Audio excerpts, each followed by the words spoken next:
Então, como começou o estudo sobre os tecidos vegetais? Foi juntamente com a descoberta das células, em 1663. Se descobriu a célula justamente com um tecido vegetal.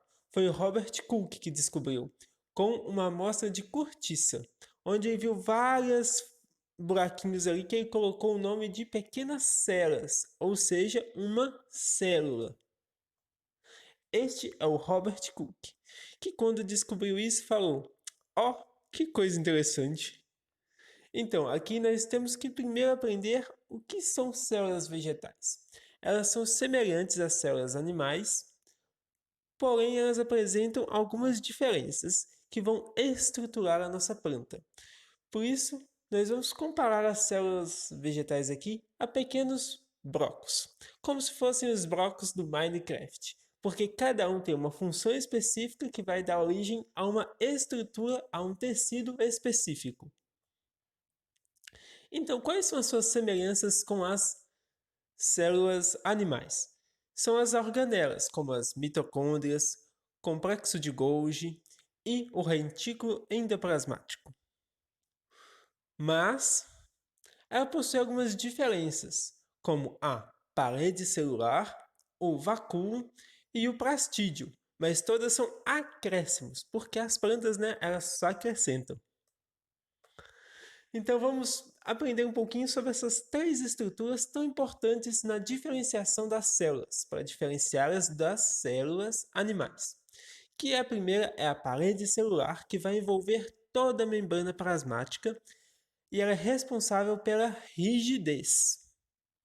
E também pela defesa contra bactérias e fungos e para impedir a ruptura da membrana pela entrada excessiva de H2O. E o vácuo? Muitos acreditam ser um espaço vazio, por causa desse nome, vacúolo. Muitas pessoas associam com o vácuo do espaço, porém não é. O vacúolo é um reservatório que contém muitas coisas. Contém água, açúcares, ácidos, proteínas e até mesmo os cristais, não esses cristais, os cristais de oxalato de cálcio e diversos outros cristais que ficam retidos dentro do vácuo e podem ser utilizados como uma defesa até. Alguns deles chegam a ser urticantes. O vácuo, ele é importante também para o crescimento da planta, que ele expande e contrai, ou seja, células jovens têm muitos vacúolos e pequenos, enquanto uma célula adulta possui um grande vacúolo que pode ocupar uma gigantesca parte da célula. Aqui nós temos um outro exemplo, uma célula jovem com vacúolos pequenos, que depois eles vão se fundindo, dando origem a um grande vacúolo. E os plastídeos, que se derivam das cianobactérias e possuem um genoma próprio e podem ser classificados de acordo com a presença ou ausência de certos pigmentos. Aqui nós temos os plastídeos, aqui nós temos cianobactérias que deram origem aos plastídeos. E esses pigmentos vão dar origem a diferentes cores de células. Primeiro, o cloroplasto, que é rico em pigmento verde por causa da clorofila, associada à fotossíntese. Todas as partes verdes da planta possuem cloroplastos. Nós temos os cromoplastos, que têm pigmentos diversificados e coloridos, presentes em legumes, frutas e pétalas de flores. Os leucoplastos não possuem pigmento nenhum, porém armazenam muito amido. Está presente na batata. E agora, então, depois que nós aprendemos um pouquinho sobre as células, vamos construir a nossa própria árvore.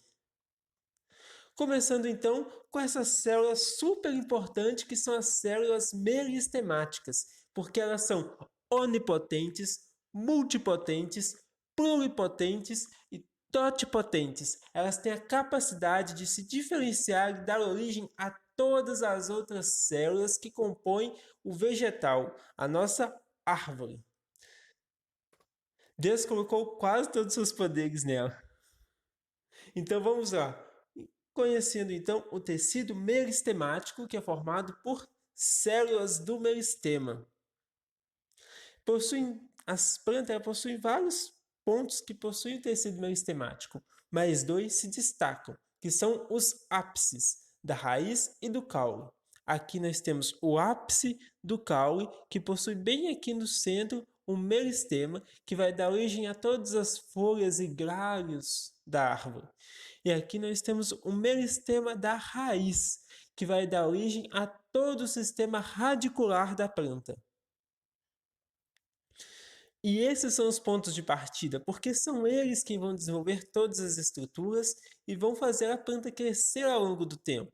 Aqui está destacado o meristema apical e aqui está destacado o segundo meristema apical, que é o da raiz, que vão fazer a planta crescer ao longo do tempo. E também possui os meristemas laterais, que têm nomes próprios, o felogênio e o câmbio, porque eles vão dar origem ao crescimento lateral da planta. À medida que os anos vão passando, esses anéis aqui simbolizam esse crescimento, que vai aumentando com o passar do tempo. Então vamos dar entrada agora, nos tecidos fundamentais, como por exemplo o parênquima, que são células vivas, porque existem alguns tecidos que são de células mortas que a gente vai especificar mais à frente. E eles conservam a capacidade de fazer divisão. Eles são dos poucos tecidos, além do meristema, que podem fazer isso. Esse tecido está distribuído em quase todos os órgãos da planta. Apresentam funções essenciais como fotossíntese, reserva, transporte, secreção e excreção. Aqui nós temos exemplos de alguns parênquimas. Faz fotossíntese, transporte, isso aí. E possuem três principais divisões: de preenchimento, clorofiliano e de reserva. Então, parênquima de preenchimento são células aproximadas bem juntinhas, vaculadas e com pequeno espaço intercelular, ou seja, elas são bem juntinhas. E elas ocupam quase todo o tecido. Aonde tiver um espaço vazio, o parênquima estará lá, ocupando esse espaço. O clorofiliano ele está presente nas folhas e demais partes verdes da planta. Possui muitos cloroplastos. Aqui nessa imagem nós podemos ver aqui uma célula. E esses pontinhos verdes, muitos pontos verdes redondinhos, são os cloroplastos. E possuem dois tipos principais: o palissádico, que é esse mais com células mais alongadas assim, e bem juntinhas uma ao lado da outra, e o esponjoso, que ele já possui essas células mais afastadas. Aqui em cima nós temos um corte de uma folha, onde temos uma cutícula, uma epiderme, o tecido palissático, que são as células alongadas, bem juntinhas umas das outras, e aqui embaixo o tecido lacunoso ou esponjoso, que tem células com muitos espaços entre elas. E o parênquima de reserva, que pode ter amido, proteínas, óleos, e é muito presente nos tubérculos e endosperma da semente. Ele também pode acumular ar. Isso mesmo, ar. Mas para que uma planta vai querer acumular ar? Para flutuar. As plantas aquáticas possuem esse tecido aqui cheio de parênquima aerênquima, cheio de aerênquima, cheio de ar, que vai permitir com que elas flutuem, elas ficam mais leves e possam flutuar. E também existe o aquífero, que é cheio de água. Esse aqui, ó, cheio de água, que é muito presente nas suculentas, na babosa. Esse aqui é um exemplo de uma folha de babosa, que é cheio de água. Então, se numa prova sua cair aí uma pergunta sobre qual tecido você não sabe, chuta parênquima, porque vai ser uma grande chance de você acertar. E aqui nós então conseguimos quase completar a árvore por causa disso, porque quase todo o tecido vai ser parênquima. Porém, sem outros tecidos, ela não se sustenta, ela desaba. Então a gente vai conhecer os tecidos de sustentação, que vão dar suporte à nossa planta. Um deles é o colênquima, que é um tecido um pouco parecido com o parênquima, porém ele também tem células vivas e ele possui a sua função de sustentação. Ele é bem flexível e está presente nas partes flexíveis da planta, como galhos e ramos novos, e também na polpa de frutos comestíveis. E nós temos também o esclerênquima, que possui células mortas. E são dois. Aqui nós temos o esclerênquima. Uma característica bastante, específica dele são essa região aqui em volta que é cheia de lignina, que dá rigidez a essa célula. E o centro é oco, porque um dia existiu uma célula aí. E possuem dois tipos, as fibras, que são essas alongadas, e os esclereides, que são essas aqui que tem várias, que são um pouco mais diferenciadas, porque elas vão unir outras células e dar suporte à planta. Com isso, a nossa árvore consegue ficar de pé, firme e forte. E tecidos de condução, por quê?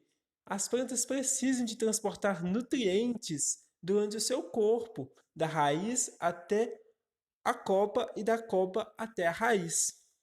E também transportar água. Quais são esses tecidos? O floema é um deles, que são células vivas e que transporta a seiva elaborada, a que vai sair da copa das folhas em direção às outras regiões da planta. Pode ser todas, o fruto, a raiz. Aqui nós temos um exemplo do floema, que aqui nesse meio é onde vai se transportar as substâncias. Uma característica do floema é ter essa célula do lado, onde ela vai dar suporte ao floema, nutrir essa célula aqui ao lado, ela é especificamente para isso, para dar nutrição à célula do floema. E elas vão transportar também glicose. E o xilema, que são de células mortas. Ele transporta a seiva bruta, que é água e sais minerais. Ele tem as suas paredes ricas em lignina. Aqui nós temos o exemplo de algumas células de xilema, que vão se unir e vão transportar água entre elas. Então, existe até uma pergunta, né? Qual é o que é? O que é? É morto, mas mantém o organismo vivo. Isso mesmo, o xilema. Os idioblastos é um material secretado. Eles possuem um tecido que vai secretar idioblastos. É um tecido que vai ter a capacidade de secretar diversas substâncias químicas, como água, mucilagem, goma, proteínas, óleo, resina, látex e néctar, para atrair os polinizadores. E temos também os tecidos de revestimento, que vão ser uma camada de proteção para a nossa planta. Um deles é a epiderme, que tem uma camada de cutícula que vai evitar que essa água vai evitar a perca de água, né? Previne também contra choques mecânicos, ela vai revestir toda a planta e evitando também a entrada de patógenos. E é na epiderme que se tem uma estrutura muito fascinante chamada de estômato. Elas são portas de entrada que vão regular a entrada e a saída de gases e de água. Ele pode abrir e fechar dependendo da situação em que a planta quiser. E nós temos também o súber, que é a camada mais externa de células mortas. Dá quase para fazer um jogo aqui, ó. Ah, morto-vivo, morto-vivo. Tem muitas células assim. E nós temos também o suber, que é a camada mais externa do nosso vegetal, com a suberina, que é essa camada aqui. Ela é basicamente a nossa casca, né? A casca da árvore que nós conhecemos. E então assim está completa a nossa árvore, com todas as suas estruturas. Um resumo dessas estruturas. E é isso aí, gente. Muito obrigado por ter acompanhado até aqui. Agradeço a presença de cada um de vocês.